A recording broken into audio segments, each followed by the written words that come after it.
Rapaziada, é o seguinte, eu vou falar sobre 1938 e o jogo em si, ele é basicamente uma referência, porque não tem grandes acontecimentos na partida. O problema que acontece é o entorno. Se você já acompanha a gente com alguma frequência, você sabe que a gente tem os estilos aqui, o Marcelão tem o estilo dele, o Narral tem o estilo dele e eu tenho o meu.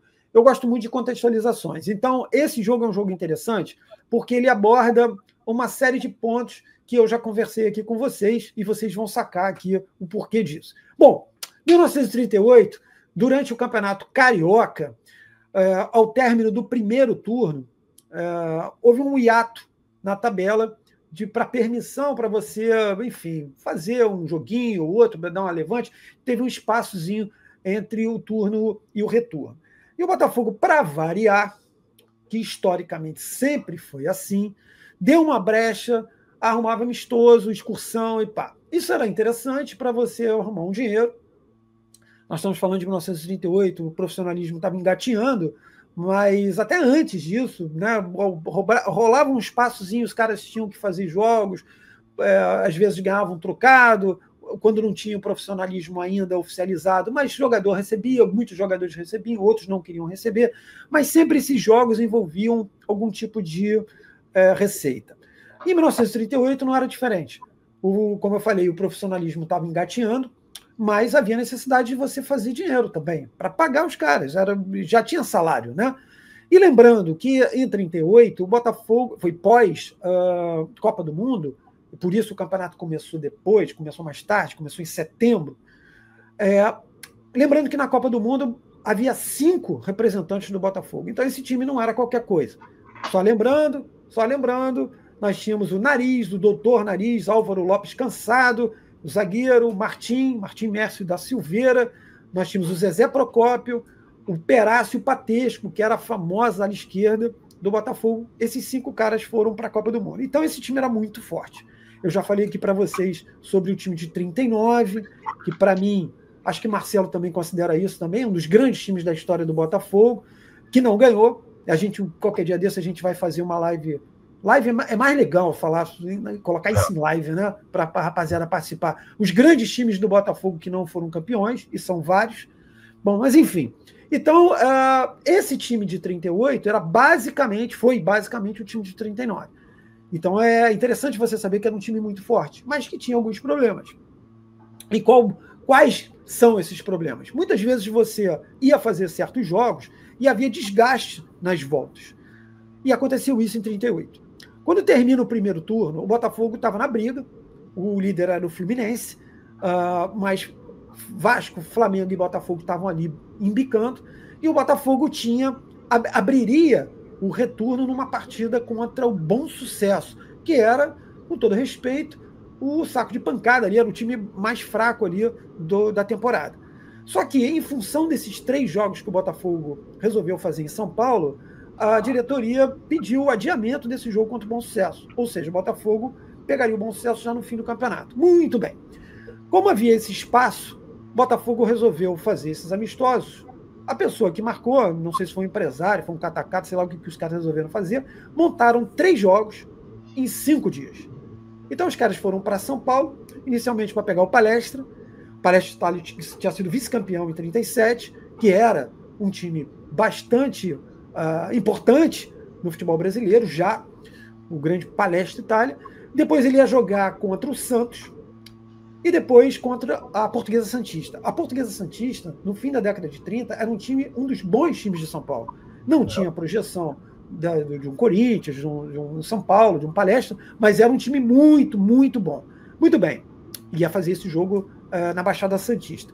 E o Botafogo foi para esse jogo com um desfalque do Álvaro Marieta. O resto era o time titular. O Álvaro Marieta, eu já contei para vocês, era um ponta-direita muito bom, pré-convocado para a Copa de 38. E aí o Carlito, que era então o treinador, o Carlito faz o seguinte: bom, eu não posso contar com o Álvaro, então nós vamos para o nosso multi-homem do ataque, né? O cara que era multifuncional, que era o Pascoal, aquele cara que cheirava gol. Já falei para vocês sobre o Pascoal. O Pascoal era um centroavante, meia-direita, mas, cara, se não tivesse jeito, aí não tem o ponta, Pascoal, o apelido dele era Boneca. Aí, boneca. Ou então português, Pascoal português. Vai para a ponta. E o Pascoal foi para a ponta direita. E entra o Schemp, um ucraniano, Eugênio Schemp, que era um jogador que fez inicialmente em São Paulo, veio para o Rio. A história do Schemp é muito interessante. O Schemp, como eu falei, um ucraniano. Ele acaba depois de jogar, se filiando ao Partido Comunista. Ele teve uma participação no movimento político no Brasil bastante importante. Muito bem. O Botafogo, então, vai com o time, basicamente, o titular, só com o desfalque do Álvaro. E ganha esse jogo por 3-1. O time do Palestra era um time que investiu forte. Inclusive, tem uma matéria muito legal no Esporte Ilustrado sobre o investimento que fizeram no time do Palestra, porque o Palestra, como eu falei, foi vice-campeão paulista. Os caras queriam ganhar o campeonato de 38. Se deram bem, não. Eles acho que ficaram em quarto no final do campeonato. Mas muito bem. O Botafogo vai e vence esse jogo lá no Parque Antártica por 3-1. Perácio abre os trabalhos, logo no iniciozinho do jogo. E aí o Botafogo abre e faz 2-0 com quem? Pascoal, o homem que cheirava gol. Mesmo na ponta direita, sobrou lá, ele saca 2-0. Palmeiras reage, tenta reagir no segundo tempo. E mais uma vez, né, conflito de informações, né? Alguns jornais davam Rolando, outros davam Lima. Eu vou no Lima, sei lá, cismei. Vou no Lima, a rapaziada dava Rolando, a maioria dava Lima, vou de Lima. É o que nós já frisamos aqui, gente. Não tem como você precisar, muitas vezes, autor ou autores de gols. E isso acontece com o terceiro gol do Botafogo, que a maioria dos jornais coloca Schemp e outros colocam Carvalho Leite. Havia uma diferença fundamental entre os dois, inclusive na altura, apesar de os dois terem a pele bem branca e cabelo preto. Mas eu vou no Schemp. Beleza, o Botafogo vence por 3-1. E aí você vai falar assim, poxa, esse jogo contra o Palmeiras acaba a história aí. Beleza, a história acaba aqui. Mas só que a história segue. Por quê? O Botafogo volta para disputar o Campeonato Carioca, babando na cola do Fluminense. Como eu expliquei, voltaria para jogar contra o Bom Sucesso, esse jogo foi adiado. Então o Botafogo volta com uma seguinte sequência. América, não é uma América de hoje, infelizmente, nosso Mequinha que está num bagaço, mas é uma América do fim dos anos 30, 40, 50, até 60 quando foi campeão, né? Inclusive, América muito forte. Sequência era América, Bangu, fortíssimo Bangu dos anos 30, depois Vasco, Flamengo e Fluminense. Olha só, sequência. Mas muito bem, Botafogo volta, empata com a América, mas depois vence o Bangu e vence o Vasco, que estava invicto no campeonato, vence de virada. O Vasco passou o primeiro turno invicto, estava na quarta rodada, porque o jogo do Botafogo tinha sido adiado. Invicto, o Botafogo vence de virada. Bom, beleza. O que acontece? Se o Botafogo vencesse, na sequência, Flamengo e Fluminense, assumia a liderança do Campeonato Carioca. E aí ele teria aquele joguinho adiado com Bom Sucesso, lembra que eu falei? Então era vencer o Bom Sucesso e segurar a liderança e pegar a reta rumo ao título. Mas aí, meu amigo, a conta chega. Como eu falei, o Botafogo joga 3 partidas em 5 dias e depois vem uma sequência insana. Consegue ganhando, vai ganhar e chega num jogo contra o Flamengo, um jogo complicado. O Botafogo perde esse jogo para o Flamengo. E aí o jogo contra o Fluminense passa a ser vida ou morte só para o Botafogo. Então, tudo aquilo que foi planejado, ou seja, é um pensamento bastante razoável, né? Se você não faz uma sequência de jogos, tudo bem, vai a São Paulo, faz um amistoso e volta, show de bola. Mas você fazer 3 jogos em 5 dias, a conta chega. O próprio goleiro, o Aimoré, se machuca na excursão. Ele tem um problema sério na clavícula, e é curioso isso. O Botafogo tinha levado um goleiro reserva chamado Jorge. Esse cara era do time de amadores e tal, não era nem relevante ali na época. E aí ele entra no próprio jogo contra o Palestra, no lugar do Aimoré. Só que o negócio foi tão complicado que o Botafogo contrata um goleiro, que era o Diógenes, que era um goleiro que era do canto do Rio. O Diógenes, pega um trem, vai para São Paulo. E detalhe, meu amigo, quem joga o segundo jogo é o Diógenes. O cara chega de trem, já joga.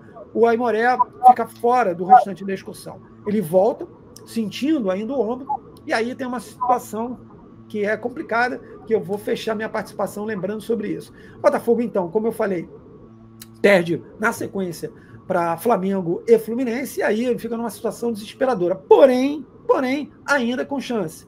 E aí vem esse bendito jogo com Bom Sucesso. O Botafogo vence esse jogo por 2-1.